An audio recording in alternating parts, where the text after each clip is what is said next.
Eh, bueno, primero que todo, dar la bienvenida y agradecer también a la organización por la oportunidad de estar por aquí. Eh, Fue un poco duro porque tuve que cancelar un vuelo. Yo vivo en Berlín. Ahora les contaré un pelín mi historia y por qué viene esta charla sobre deuda técnica. Alguna cosita en mi defensa. Hace mucho que no daba una charla en castellano. Sí, los argentinos hablamos castellano. No sé si... Un poco, sí, exacto. Seguro. Así que si se me escapa alguna cosa en inglés, bueno, supongo que todos más o menos tenemos los conceptos claros, ¿no? Em, Así que anoche, bueno, un poco practicando y digo, a ver qué sale de hoy. Vamos a empezar entonces. Un poquito para la gente que no me conoce, viví mucho tiempo en España, en Barcelona. Trabajé en Twenty unos años, acá con Fina. Me acuerdo más o menos, nos empezamos más o menos al mismo tiempo. También con Jorge Barroso, que no debe estar por aquí. Pero bueno, si ve el vídeo luego... A ver, compartimos lugar, porque Jorge nunca trabajó, pero compartimos ese lugar y bueno, me tocaba revisar algunas cosas de código de él. Vaya tela, dirían ustedes. Eh, Luego también me mudé a Alemania, donde trabajé varios años en SoundCloud. No sé si están familiarizados. Em, Casualmente toda esta charla viene de experiencias ahí, de la monstruosidad que había ahí, en términos de deuda técnica, también cosas buenas, por supuesto, pero bueno, al final uno está aquí para compartir experiencias y cagadas que nos hemos mandado también, ¿no? Em, Estoy en Twitter, GitHub, tengo un blog que intento mantener. Luego, después de esta charla, tengo un post ahí que estoy escribiendo, así que el feedback siempre es bienvenido, ¿no? ¿Qué más? Sí, luego trabajé un par de años en IBM y ahora estoy sin trabajo, porque bueno, hay que un poco sabático, pero bueno, estas cosas, claro, se agradecen la invitación y uno está siempre disponible. Pero bueno, vamos a lo que vinimos, ¿no? Siempre me gusta empezar con alguna frase o algo. Esto la dijo Uncle Bob Martin. Y al final, la conclusión de todo esto, a ver, no importa lo que yo les venda con esta charla sobre deuda técnica y cagadas o código malo que escribimos, nunca hay una buena razón para escribir código de mierda directamente. Eso es importante. Luego seguramente me contradiga en algunas cosas, pero bueno, igualmente también tengo las slides, así que en cualquier momento sentirse en libertad de interrumpir, porque a veces las charlas terminan yendo en otra dirección que uno no esperaba, por discusiones o por lo que sea. Em, a ver, para empezar, el mundo ideal, ¿no? Proyectos que se terminan en tiempo, con código bien limpio, con el presupuesto que realmente, el presupuesto original que teníamos. ¿Qué más? Funciones adicionales. Podemos testear 2 veces nuestros proyectos, ¿no? Incluso nos da tiempo para irnos antes de la oficina, a lo mejor el último día. ¿Cuántos de ustedes viven esto?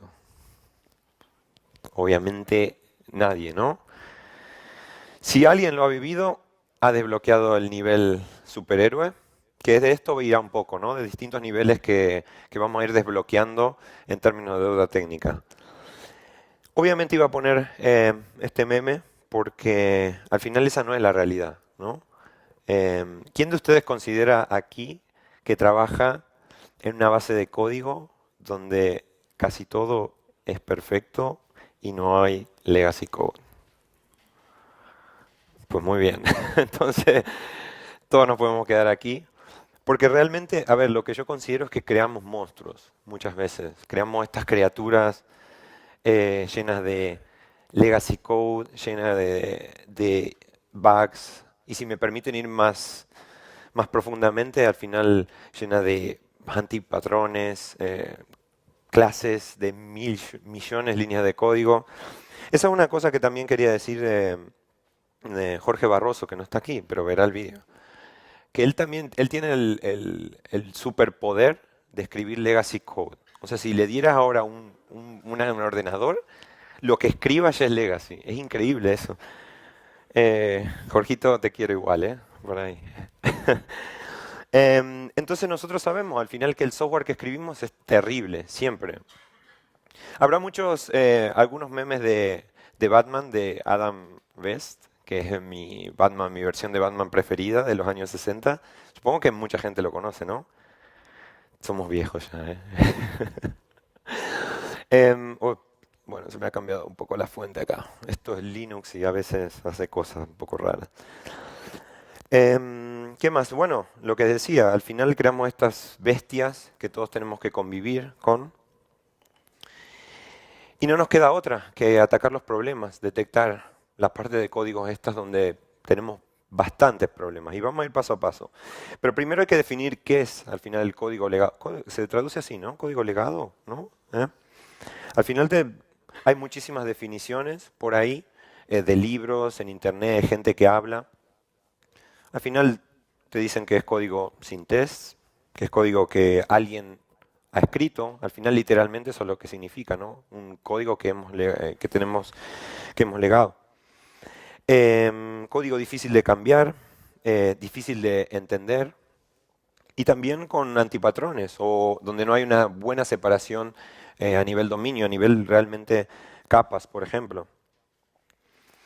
Luego quería introducir también, voy a ir con una serie de conceptos que para familiarizarnos un poco y para tener un lenguaje común cuando vayamos nombrando. ¿Alguien conoce lo que es Reckless Dev o ha escuchado sobre esto? Perdón. Bueno, resulta que también investigando un poco el tema, con esto de... Oh, hay un camionero aquí. Esto es fuerte. El tema de Reckless Dev se usa intercambiablemente con código legado o legacy code y reckless dev. Pero realmente lo que significa esto es código que viola realmente patrones o buenas prácticas. Hay una diferencia también que hay que tener en claro, que el tema de reckless dev no quiere decir que todas estas violaciones que se hacen de código limpio sean a propósito. Por ejemplo, es una buena... hace un tiempo también que venía ayudando a algunas empresas por un poco dando feedback en sus bases de código y cómo trabajaban a nivel organizacional. Y te encuentras con esto, te encuentras con gente que dice, es que tenemos un montón de reckless dev. ¿Qué carajo es eso? Em, entonces quiere decir, a veces una buena señal de que como no se hace a propósito, de que a lo mejor el equipo le hace falta algo de training, porque al final todo el código que se escribe lleva una consistencia, pero no es buen código. O sea, ¿por qué? Porque falta de training, porque a lo mejor muchos junior developers, mucha gente sin experiencia. Entonces es una buena señal de decir, bueno, a ver, hay un problema aquí y no es que se haga a propósito, es una falta de conocimiento muchas veces. Pero al final, bueno, estamos para ver. A ver, al día de hoy también se usa intercambiablemente, como dije, eso es un poco tener en cuenta eso, pero literalmente significa lo anterior. Al final, ¿qué es deuda técnica? Deuda técnica al final es una metáfora que viene del mundo de financiero, ¿no? Al final donde algo incurre con un interés, ¿no? Hacemos algo, pedimos un préstamo, lo que sea, y al final vamos a tener que pagar. Por eso. En cuanto a software, lo mismo, ¿no? Pagaremos con tiempo, se nos ralentizará nuestro desarrollo. Y al final, esto viene ¿por qué? Porque hemos tomado una decisión de escribir un código por lo que sea, por falta de conocimiento o lo que sea, a veces no de manera que lo queremos, pero bueno, eso no incurrirá con un interés a corto o largo plazo. Para mí la conclusión de deuda técnica al final cuando estás trabajando en un equipo tiene que ver con el esfuerzo extra que se requiere para finalizar una tarea. Muchas veces empezás a desarrollar algo, estimaste mal o que a lo mejor no es que estimamos mal, simplemente no teníamos conocimiento de este interés que debíamos pagar anteriormente, ¿no? Que era esa deuda técnica en cuestión de tiempo.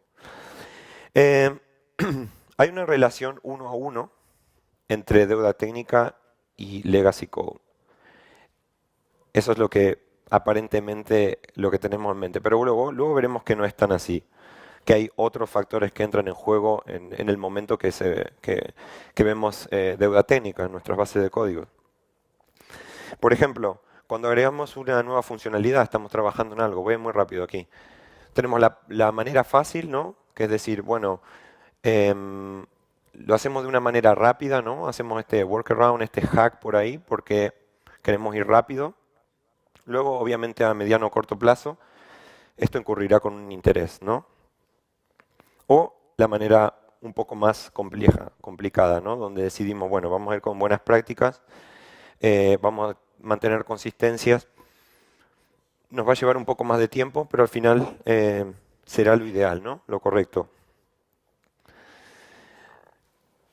La razón por la cual quería nombrar esto es porque tenemos muchas veces a nivel, al final todos nos nutrimos o vivimos del business, ¿no? De los negocios.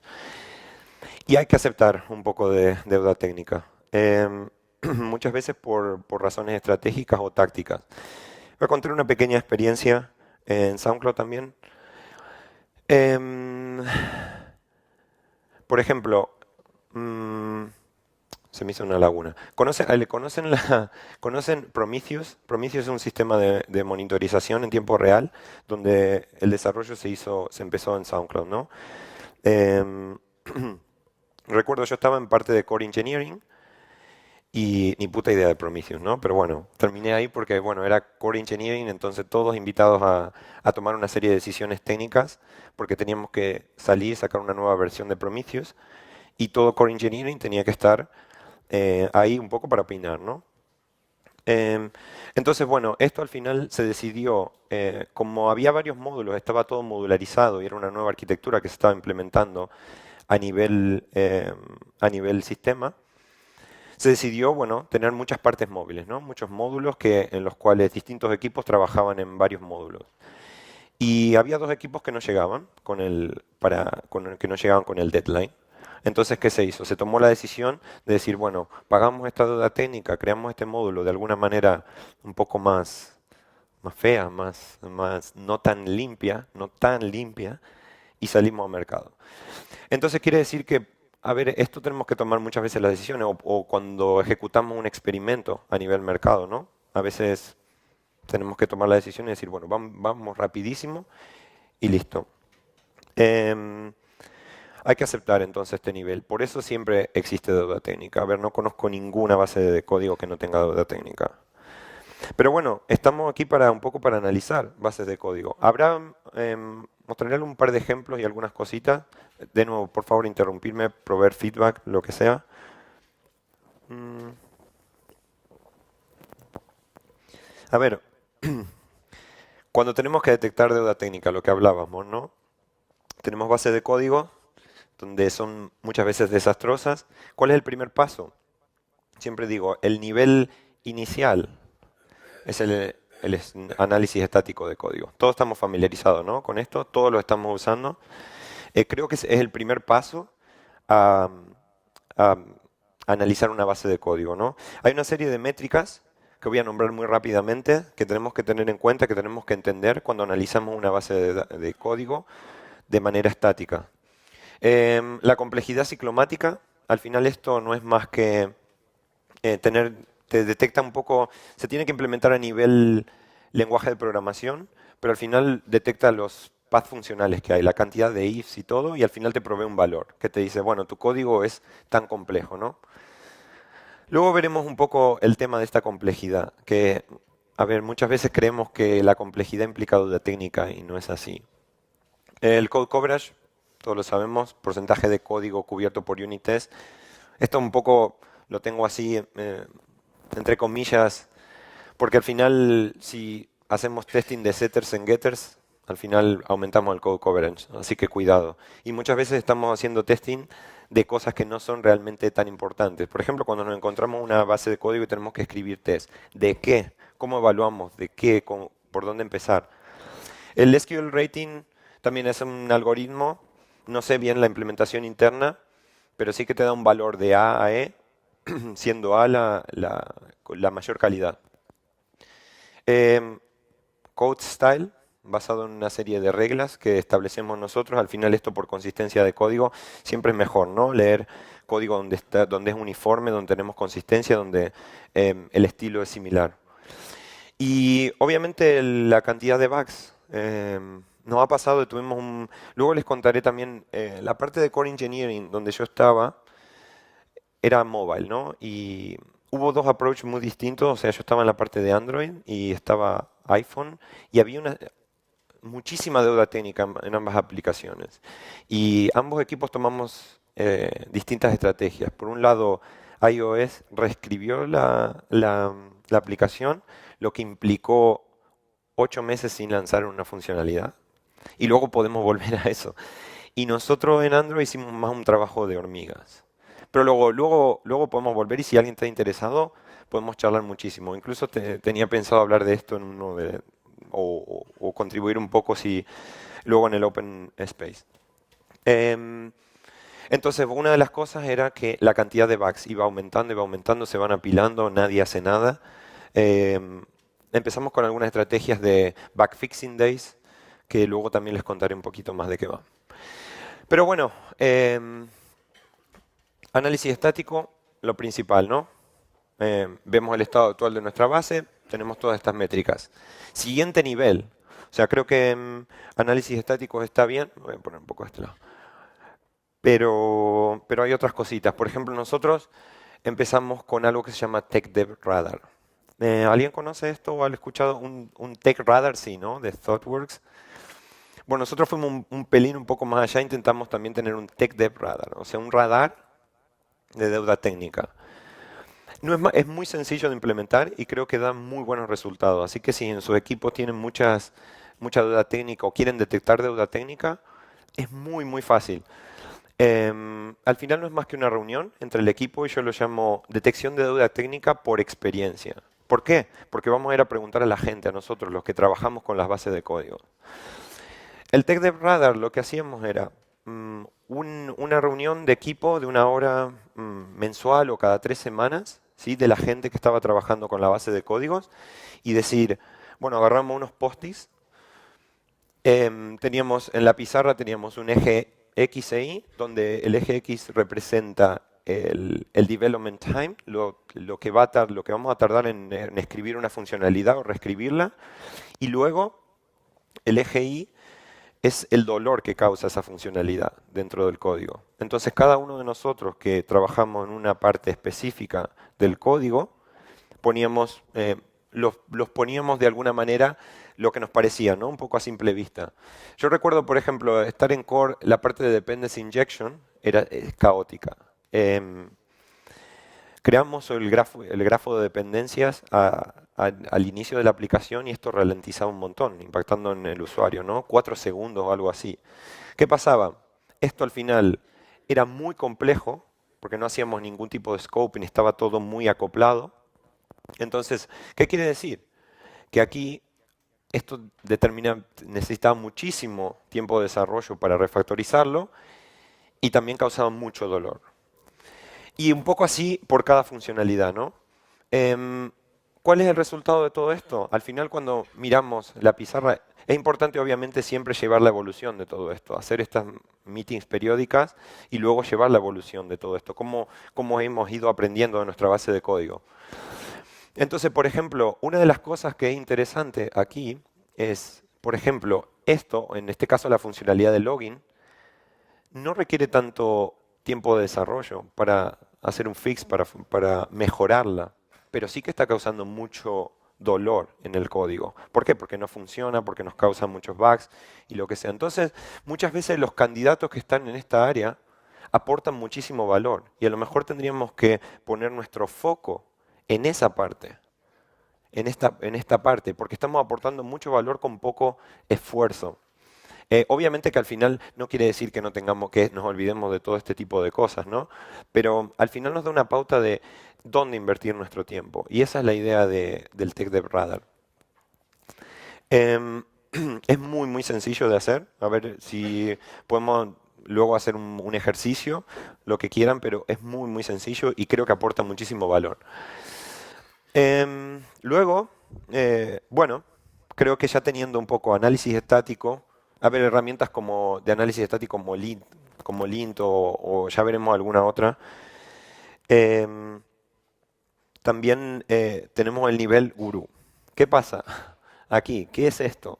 ¿Alguien ha escuchado de esto? Behavioral Code Analysis, ¿no? Perfecto, buenísimo. Porque para eso estamos. ¿Alguien ha leído el libro Your Code as a Crime Scene? ¿Sí? Muy bien, bueno, perfecto. Está basado un poco, está inspirado en ese libro. Su autor es Adam Thornhill. Él, digamos, de alguna manera estudia o analiza bases de código basado en psicología, en temas de coordinación a nivel equipo, ¿no?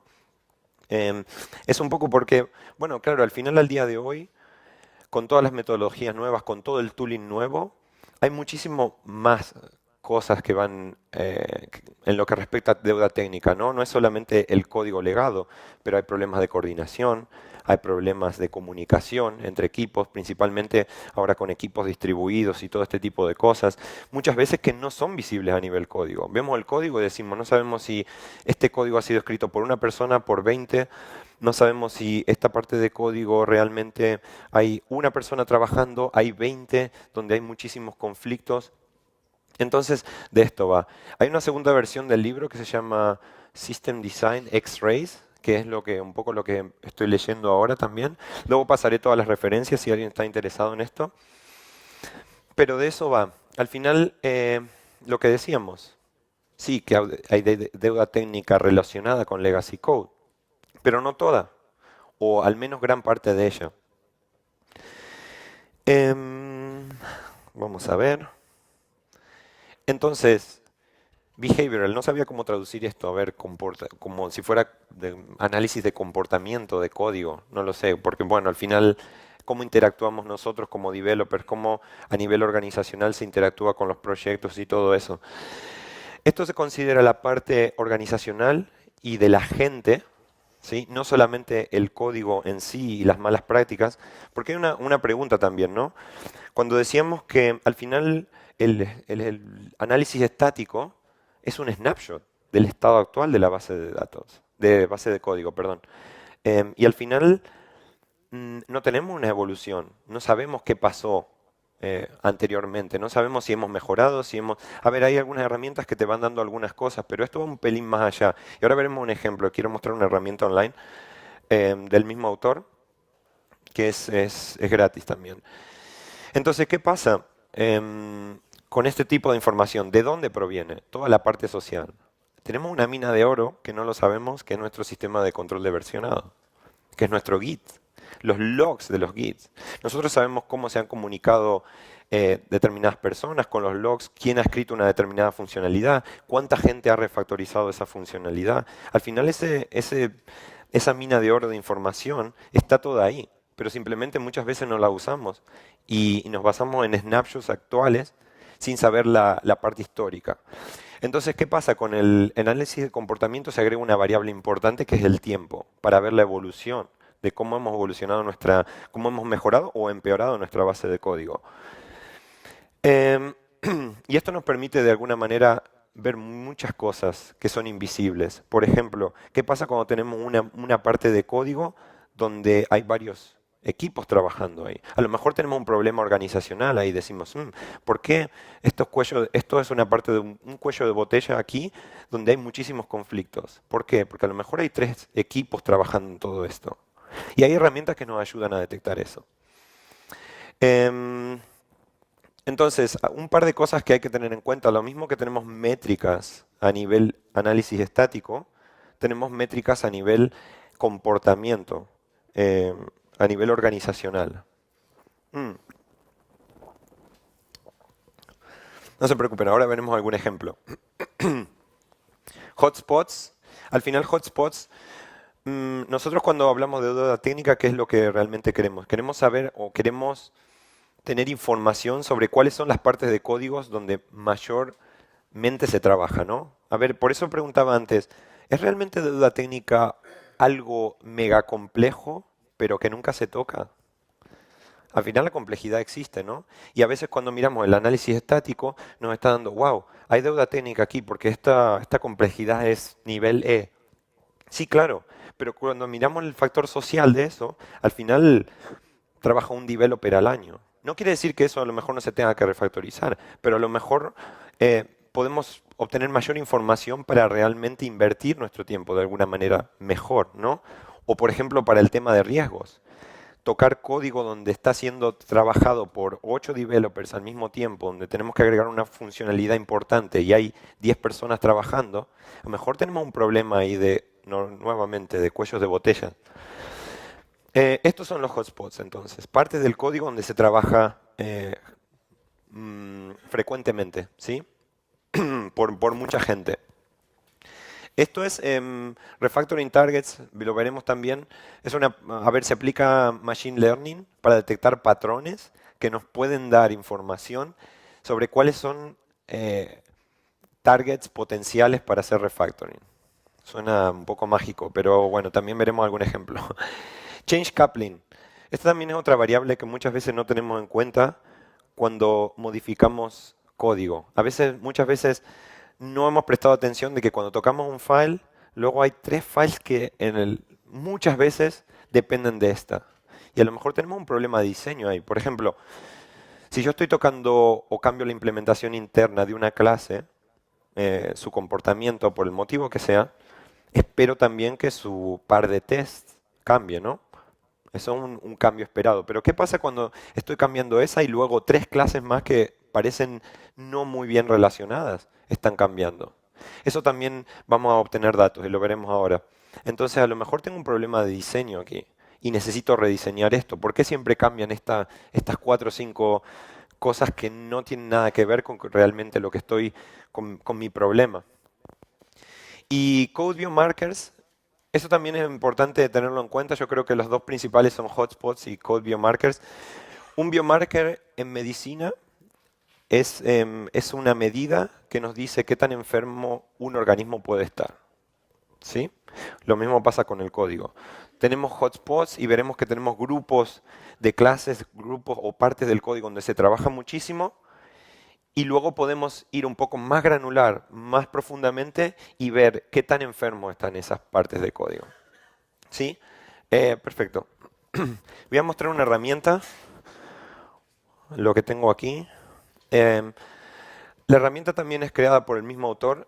Sí que está muy bien la UI, pero sí que todo lo que vamos a mostrar aquí también se puede hacer por línea de comandos. Incluso está basado en una herramienta open source que se llama MateLab o algo así. Así que luego también pasaré referencias y todo y encantado de sentarnos juntos y hacer cositas con todo esto. Bueno, vale. Esta herramienta es gratis para proyectos open source. No sé cuánto cuesta realmente, no tengo ningún tipo de relación con respecto a ello, pero la encuentro muy, muy, muy guay. Tiene un par de ejemplos donde se han mostrado repositorios muy importantes. Todos estos ejemplos podemos ver. Espero tener conexión de internet. Sí. Tuve que dejar haciendo un ping acá, un hack, porque mi Linux, si no hacía un ping, se perdía el driver de la Wi-Fi. Estas cosas son terribles en Linux. Y no quería recompilar el kernel anoche para... Digo, tía, esto de... Bueno, en fin. En teoría espero que funcione todo. Esto demo effect siempre pasa lo mismo. Mira, vamos a ir un poco a ver todo lo que les he contado un poco de esta parte de comportamiento de código. Vamos a ir a ver, estuve mirando un poco todos los repositorios estos y realmente el que más me llamó la atención es el de Microsoft porque hay un par de issues particulares. Así que, bueno, quería ver un poco, prestar un poco de atención al MVC, MVC, ¿no? Aquí. Em, que este repo, al final, bueno, eso no es más que un framework para crear web apps, ¿no? Entonces, bueno, cuando vamos en la herramienta, al final tenemos un poco de información sobre, bueno, datos y todo eso, pero hay una parte muy interesante que no sé si se ve acá, que es la parte de deuda técnica, yo les iré contando. Yo voy a ir a la parte de deuda técnica de este repo y voy a la parte de hotspots. Esto al final es el proyecto, ¿no? Nos lo muestra así con este tipo de gráficos. Lo que se ve aquí, luego veremos que podemos ir haciendo zoom in, pero son los que le contaba antes, hotspots. Son zonas donde se trabaja muchísimo. Y cuanto más rojo, más oscuro sea, es, digamos, es una zona un poco más enferma, ¿no? Entonces, a ver, otra de las cosas también, un poco en mi defensa, hacer todo este tipo de análisis requiere muchísimo tiempo y esfuerzo, porque claro, cuando se vayan de aquí, después, analizar clase por clase o cosas así, Em, Luego tenemos un par de estrategias de cómo hacerlo, ¿sí? Pero bueno, yo quería ir un poco a un ejemplo. Si voy aquí a internal, al final todo esto son las clases, ¿no? Y podemos ver realmente cuáles son las clases donde más se ha trabajado. Por ejemplo, si voy aquí al controller Action Invoker Test, aquí me está diciendo, me está dando un montón de información. Lo que les decía, acá me está diciendo que el nivel de calidad es una E, por lo tanto es bastante mala. Que se cambia bastante frecuentemente esta clase, que hay muchísimos commits. Me dice el autor principal que es, los bugs que puede tener. Incluso aquí tengo una opción para hacer X-Ray, que es ir un poco más a nivel ya código y decir, a ver dónde está mi problema realmente. ¿Por qué aquí estoy teniendo muchísima actividad en cuanto a development? Entonces me está diciendo, wow, que este método Create Invoker realmente está causando muchísimos problemas. Y tiene una complejidad ciclomática de 11, bueno, lo que eso signifique. Pero, pero se cambia muy frecuentemente, ¿sí? Em, Espera por dar un ejemplo. Lo que les decía, bueno, vamos a volver por aquí. ¿Qué más? Otra de las cosas también que a veces es importante es que no sabemos cuánta gente ha participado de todo esto. Al final un pedazo de código no sabemos si lo ha creado una persona, 100, 20. Incluso podemos ver aquí. Tenemos todos los autores que han y en qué porcentaje han contribuido, que a veces es muy interesante. Ayer tenía una discusión con Fina que hablábamos un poco de código y decíamos, bueno, a veces que no sabemos a quién recurrir, ¿no? No sabemos quién ha escrito esto, cómo ha evolucionado y todo eso, y creo que es una buena fuente de información. Em, entonces hay muchísimos por ver, ¿no? Aquí. De todos modos, era un poco, al menos en lo que respecta a hotspots, que es actividad, partes de código donde se trabajan muy frecuentemente, que al final eso es lo importante, ¿no? Yo no quiero lidiar ni invertir mi tiempo en partes de código donde realmente muy pocas veces se toca. Por eso preguntaba antes, ¿es realmente código legacy o deuda técnica algo que en lo cual no se trabaja demasiado? No lo sé, eso es cuestión de analizarlo luego. Lo que decía a nivel biomarkers, teníamos nuestro lugar donde se trabaja muy frecuentemente y luego tenemos esas partes específicas de código. Podemos hacer un análisis incluso más detallado de eso. Aquí es lo que comentaba antes de la variable tiempo.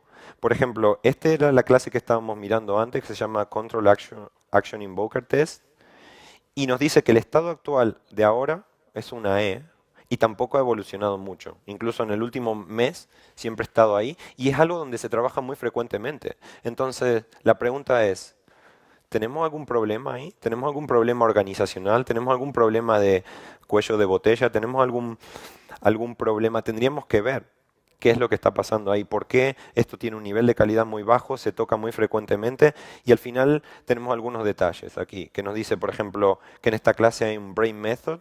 Un brain method al final no es más que una funcionalidad grandísima, con muchísimas responsabilidades.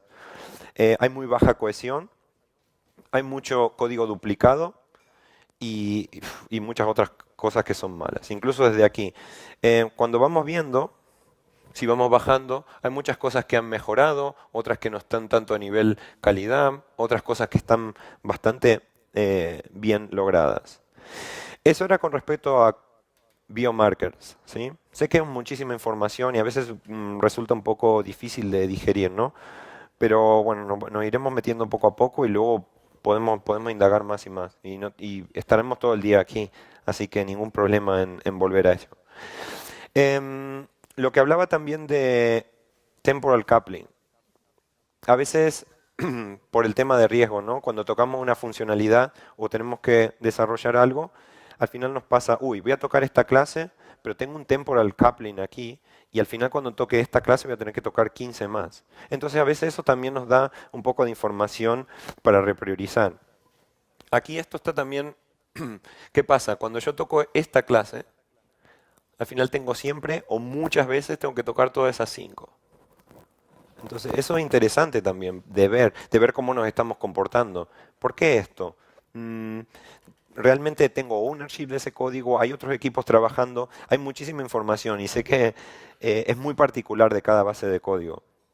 Pero por ejemplo, aquí también tenemos muchísima información de eso. Aquí nos está diciendo que este bad request error message result test generalmente cambia el 100% de las veces con esta otra clase, con el exception result test. Bueno, eso se podría ver, se podría intentar encontrar el por qué. Por ejemplo, hay otras cosas que cambian menos. A lo mejor esta, por ejemplo, cambia el 96% de las veces. Y tendríamos que evaluar un poco, ¿no? Todo esto. Al final esto nos está dando muchísima información y es lo que decía, es muy tedioso y no es más que información. No hay, como siempre, ¿no? Balas de plata, ¿no? Que nos puedan resolver todos los problemas. Pero muchas veces cuanto más información tenemos es cuanto mejor podemos invertir nuestro tiempo en desarrollo. Otra cosa muy interesante de esto es la parte social. Al final esta herramienta, si estamos usando backtrackers como Jira u otras o Pivotal Tracker, también se puede configurar para que chupe información de ahí y tener más aspectos sociales. Quién se comunica con quién. Una cosa muy interesante que vi aquí es una parte social donde se ve se ha hecho un setup del equipo, de quiénes son las personas que trabajan en este proyecto, y estas son las líneas de comunicación. Y muchas veces digo, ¿por qué esta persona se comunica con todo el mundo? ¿Sí? Pero este se comunica solamente con uno. ¿Por qué? Porque esta persona realmente a nivel organizacional, ¿qué es lo que está pasando aquí que nos da la pauta de que esta persona no interactúa con el resto de las otras personas? ¿Es porque hay un problema, un issue en cuanto al equipo? ¿Es porque realmente esta persona está sobrecargada y es el único que tiene conocimiento real de toda la base de código? Al final es muchísima información, lo sé, pero es muy interesante. Incluso probarlo, si tienen algún proyecto open source o agarren cualquier proyecto de GitHub, se puede usar, se puede probar y se van a encontrar con cosas que sí, wow, realmente muy, muy, muy interesante. Hay mucho más que todo esto, por eso no sabía si cubrir, qué aspectos cubrir, porque es grandísimo todo esto. Especialmente, ojo, también tener en cuenta que esto se aplica a bases de código muy grandes. O sea, si estamos con un proyecto recién empezando, a ver, estaría bien llevar un tracking de la deuda técnica, pero claro, bases de código viejas, donde han ido evolucionando, es muy útil. Y no necesariamente tenemos que ver todos los aspectos, como les decía. Me he encontrado a lo mejor una semana haciendo esto, intentando mirar por dónde van los tiros. Pero bueno, al final es información extra que tenemos de la parte social, que casi nunca tenemos en cuenta. Volviendo a la presentación, la conclusión de esta parte de comportamiento organizacional al final nos permite hacer las preguntas correctas, más que nada. ¿Dónde realmente tenemos que invertir nuestro tiempo? ¿Cuáles son las áreas más riesgosas de nuestro código? Y si hay algún cuello de botella en cuanto a equipos participando o modificando, otros equipos venían. Nosotros en Sangro tuvimos que reorganizar toda la estructura de equipos justamente por eso, porque había un montón de overlapping, o sea, equipos trabajando, haciendo pull requests a otras bases de código y al final teníamos una estructura de microservicios y bueno, al final la ley de Conway, ¿no? Todos están familiarizados con la ley de Conway. ¿La conocen? O sea, al final esto se hizo muy popular con el tema de microservicios y lo que establece o lo que dice es que creamos arquitecturas de acuerdo a cómo nos comunicamos en la empresa, ¿no? Entonces teníamos muchísimos problemas porque teníamos microservicios donde había equipos encargados de trabajar en determinados microservicios, pero claro, se solapaban unos con otros al final y no se establecían estos boundaries, estas restricciones. Entonces, bueno, a base de todo esto, de un estudio que hicimos de nuestra organización, se pudo de alguna manera reorganizar. Otra de las cosas que siempre hablamos, a ver, cuando tenemos base de código muy grande, solamente, no sé si les pasa, ¿no? Que trabajamos con gente y bueno, este seguro que lo sabe, ¿no? Hay una de las personas siempre en el equipo que prácticamente conoce toda la base de código o gran parte. Bueno, de esas personas siempre hay muy poquitas, ¿no? Entonces esas personas a lo mejor nos pueden contar cosas de nuestro código, pero al final la historia del código, o sea, los logs que tenemos ahí, nos pueden contar muchas cosas de las personas y cómo ha ido evolucionando, ¿no? Lo que les mostraba antes. Eso en cuanto a esta herramienta. Hay otras herramientas que hacen lo mismo, incluso lo que les comentaba se puede hacer por línea de comandos. Luego hay una cosa que, esto es más ¿no? Vende humo, ¿no? O sea, lo que les voy a mostrar ahora es, es una herramienta que se llama Gurs. ¿Alguien la conoce o ha escuchado de ella? ¿No? Bueno, esto para los... ¿Hay algún product manager aquí? Buenísimo. Ay, lo siento. No, no, porque por lo que decía de que realmente les encanta porque es una herramienta visual, ¿no? Es muy fácil de usar. Lo voy a hacer una pequeña demo y nos muestra en tiempo real cómo se está trabajando una base de código. Al final no hace más que leer los logs de Git. Ejecutamos, se puede configurar de muchas maneras, ¿no? Ejecutamos solamente el comando gors en nuestro repositorio y podemos ver en tiempo real cómo se está trabajando o incluso de manera histórica. Este es el repo de React. Yo me lo bajé a mi máquina y al final se puede ver de alguna manera. Es una buena manera de tener siempre, por ejemplo, una pantalla donde se puede ver, incluso se puede setear las imágenes de cada miembro de equipo de esto y se puede ver a nivel histórico. Este es el inicio cuando empezó, pero yo podría ir a, incluso cuando se hizo muy popular o en septiembre creo del año pasado hubo un cambio bastante grande y hubo un cambio bastante grande por aquí. Entonces, bueno, tener un poco tracking de esto se llama Gurs, es muy fácil, es open source también, incluso. Eh, y está muy bien para a veces. Nosotros, por ejemplo, el caso de uso era que lo teníamos siempre en una pantalla a nivel sprint, donde íbamos viendo un poco, teníamos un script donde se iba actualizando eso y ver cómo íbamos trabajando en el sprint a nivel visual, ¿no? Es un poco, bueno, vamos a vender un poco la moto. Mirá lo que fuimos capaces de hacer con un comando, ¿no? Eso también está muy interesante. Y dio muy buenos resultados con producto, ¿no? Para demostrar cómo íbamos trabajando, porque al final dicen, pero si ustedes no trabajan, eh, no, no, no generan funcionalidades.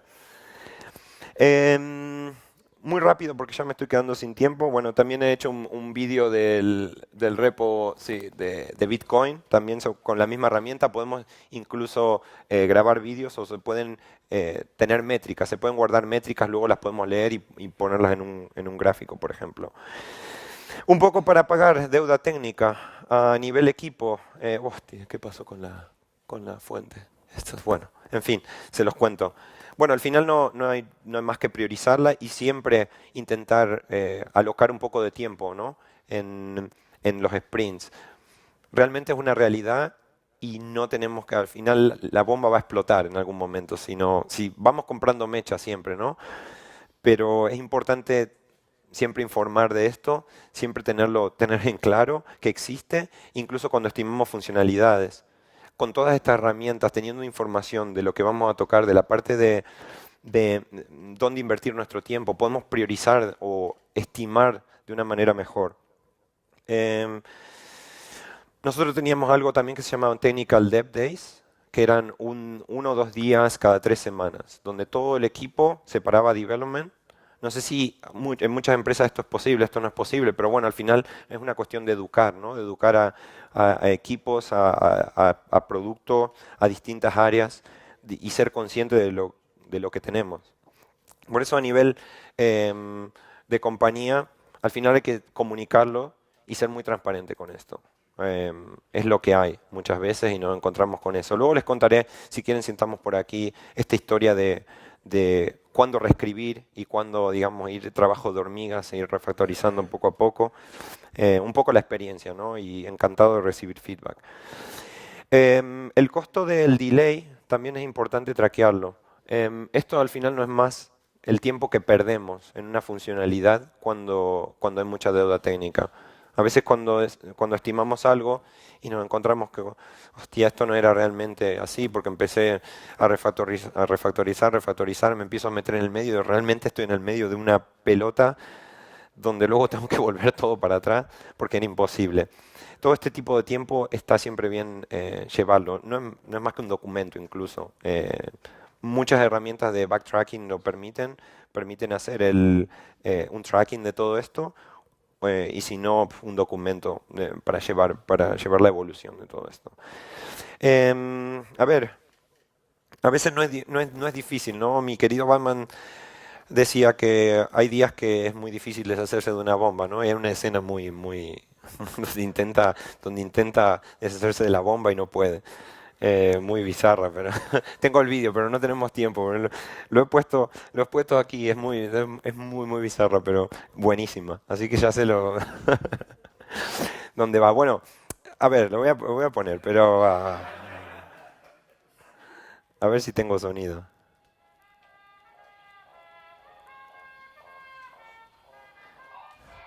Y la bomba, es terrible eso. Em, y, no se ve, claro. Bien. Y todo el mundo, porque, bueno, hay persona comiendo ahí que no le importa la bomba. En fin. Y todos conocen el Batman este, ¿no? ¿Eh? No. No se puede.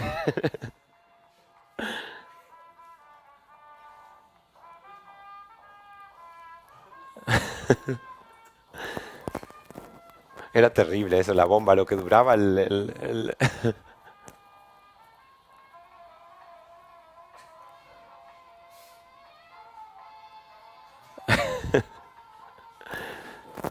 Total, no me van a matar por un par de minutos. Mi escena favorita. Ahí va.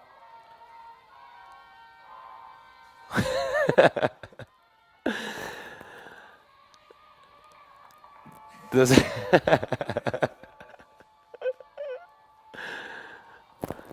era otra vez las monjas. Ya. No, los patos no.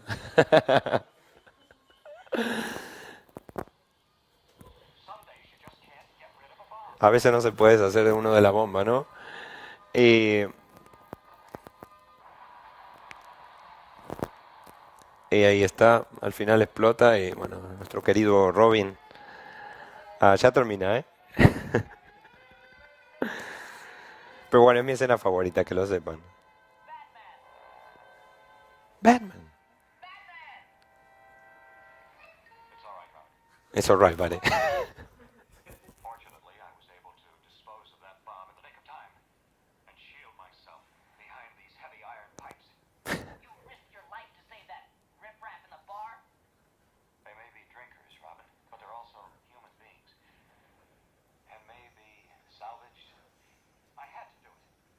I had to do it.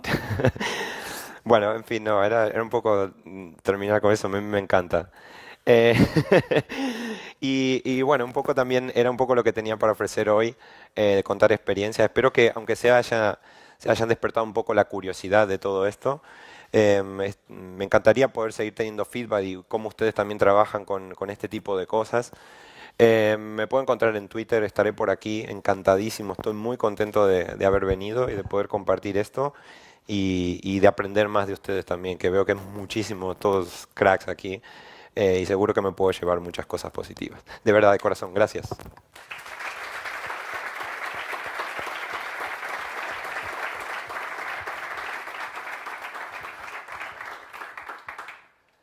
No sé si tenemos preguntas o estamos y, y si no estaremos... Ahí está, una pregunta, sí. Opa, Buenas. muy guay la charla, ¿eh? Ahí está. A mí me ha gustado mucho. Gracias. A ver, a mí, por ejemplo, nosotros cuando intentamos O sea, lo que nosotros solemos hacer cuando terminamos una funcionalidad es apuntar el tipo de cosas que no nos ha gustado cómo han quedado. Ujú, perfecto. ¿Vale? Y ponemos un listado y tal, ¿no? Y sí que nos pasa que ese listado se vuelve ingobernable.